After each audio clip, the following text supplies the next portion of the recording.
पाप मोचनी एकादशी व्रत कथा।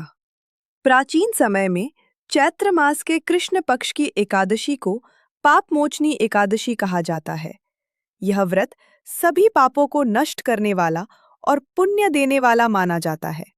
पुराणों के अनुसार एक समय चैत्ररथ नामक वन में महान तपस्वी ऋषि मेधावी कठोर तपस्या कर रहे थे। उनकी तपस्या से देवता भी प्रभावित थे। उसी वन में मंजू घोषा नाम की एक अत्यंत सुंदर अप्सरा भी रहती थी। एक दिन कामदेव ने सोचा कि ऋषि मेधावी की तपस्या को भंग किया जाए। उन्होंने अप्सरा मंजू घोषा को ऋषि की तपस्या भंग करने के लिए प्रेरित किया। मंजू घोषा ने मधुर गीत गाना शुरू किया और वीणा बजाने लगी। उसकी मधुर आवाज और सौंदर्य से ऋषि मेधावी का मन विचलित हो गया। धीरे धीरे ऋषि मेधावी उसकी ओर आकर्षित हो गए और कई वर्षों तक उसके साथ समय बिताते रहे। बहुत समय बीत जाने के बाद जब ऋषि को अपनी भूल का एहसास हुआ तो उन्हें बहुत दुख हुआ।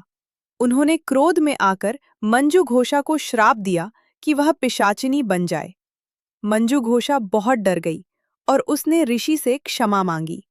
तब ऋषि ने कहा कि यदि वह चैत्र मास के कृष्ण पक्ष की पाप मोचनी एकादशी का व्रत करेगी तो उसके सारे पाप नष्ट हो जाएंगे और वह श्राप से मुक्त हो जाएगी।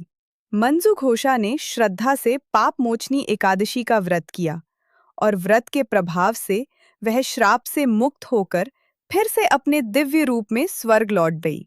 इसलिए कहा जाता है कि पाप मोचनी एकादशी का व्रत करने से मनुष्य के पाप नष्ट होते हैं और भगवान विष्णु की कृपा प्राप्त होती है।